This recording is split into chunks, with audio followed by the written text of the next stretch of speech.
Yeah, so basically I'm an idiot.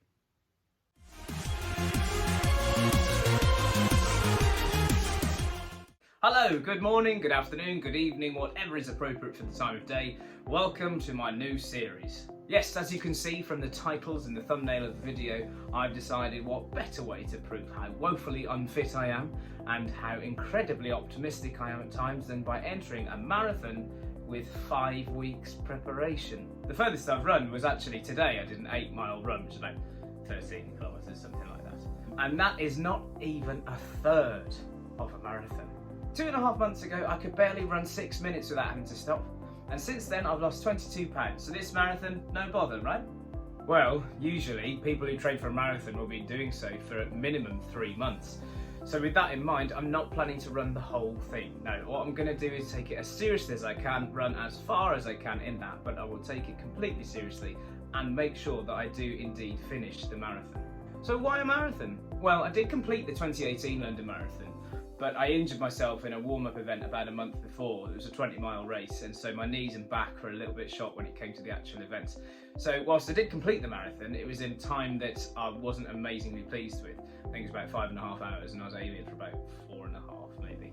I'm not expecting to beat this time, this time, but I've entered the ballot for it every single year since, and there's a crazy amount of people that enter it. So this seemed like a gift horse really, where there was a chance to do the marathon for half the price wherever I am, you know, like there was no restrictions, so it seemed good to me. This year though, even the London Marathon didn't have the durability to outlast COVID and has opted for what many race organisers have done so in the last few months, and that's by staging their race virtually. Shout out to the Bedford Running Festival. I've completed a couple of races for them. Got a half marathon for them in September in preparation for this. They've organised things immaculately. Communication's been great, so big shout out to them. So with the London Marathon going remote, there's a few things it solves instantly. First being that you don't have to get to London. You don't have to spend the money that you'd have to get there as well. The entry fee is halved. Sorry to those people who'd already paid the full price one.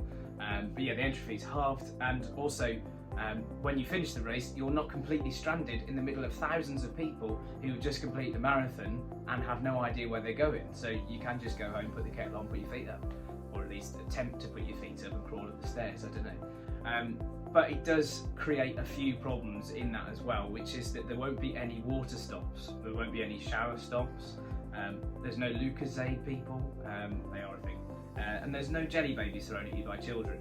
Whilst you think that is weird, which kind of is, you do appreciate it when you're 2/3 through a race and you think, oh, I could do with a bit of a sugar boost.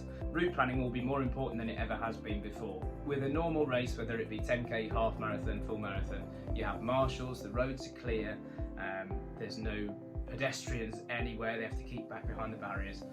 This being a regular, normal Saturday, those things won't be in place. So this series will chronicle my journey towards October the 4th. It will look at what I think are common pitfalls for people training for a marathon. It will look at my motivation for doing this particular one and for further marathons as well. It will look at advice I have for runners, people who perhaps aren't the stereotypical very thin, tall, slender runners, because I'm definitely not one of them. And just in general thinking about what equipment you might need and things that you actually don't need that people make out that you really do. So I hope you'll be along for the ride. Don't get me wrong, I don't mean ride as in getting on a bike or in a taxi. I'm doing this total Hobbit style. So what challenges have you faced? Have you completed them? What's the strangest one? Are there any that you failed? Do you regret doing any? Let me know in the comments. And until the next video, hit that subscribe button, check out the other videos on my channel, and I'll see you next time. So it's ta-ra for now.